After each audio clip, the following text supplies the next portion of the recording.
చదవండి. Eden garden means ఏదైనా వనం. దేవుడు సృష్టించిన సృష్టిలో ఏదైనా వనంలో ఎవరెవరు ఉంటారు చెప్పండి. యెహోవా. మనం నేర్చుకున్నాం కదా వీబీఎస్ ఫస్ట్ డేలో. ఆదాము, ఇంకా యానిమల్స్. దేవుడు ఏమి సృజించినాడు మన కోసం? పక్షులు, జంతువులు, యానిమల్స్, ట్రీస్, ఫ్రూట్స్, సముద్రం, వాటర్. సో అన్ని ఎక్కడ ఉన్నాయి? ఏదైనా తోటలో దేవుడు ఉంచిన్నాం.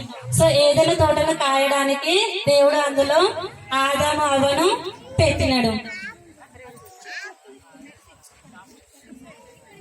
సో మొదటగా ఆదామును దేవుడు సృజించిన తర్వాత నరుడు ఒంటరి ఉంటే మంచిది కాదని దేవుడు ఏం చేశాడు? తన ప్రకటముఖం తీసి అవ్వగా చేశాడు.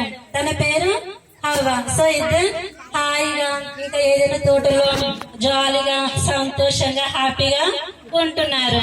అట్లా ఉంటున్న ఒక రోజు ఎవరు వస్తారు వాళ్ళ దగ్గరికి? సాతానుడు వస్తాడు. ఎలా వస్తాడు సాతానుడు? పాము రూపంలో వస్తాడు. ఇక్కడ సాతాను మెల్లమెల్లగా చెట్టు పక్క నుంచి వస్తుంది చూడండి. వస్తున్నాడా? మెల్లమెల్లగా సాతాను పక్క నుంచి వచ్చి అవ్వతో మాట్లాడతాడు. అవ్వ దేవుడు నీకు ఏం చెప్పిందంటే ఏం చెప్పిందని చెప్తుంది అవ్వ. దేవుడు అన్ని ఫలాలు తినమన్నాడు. మధ్యలో ఉన్న ఒక చెట్టు చూడండి, ఒక రెడ్ గా మెరుస్తూ ఉంది. ఆ ఫ్రూట్ కనిపిస్తుందా మీకు?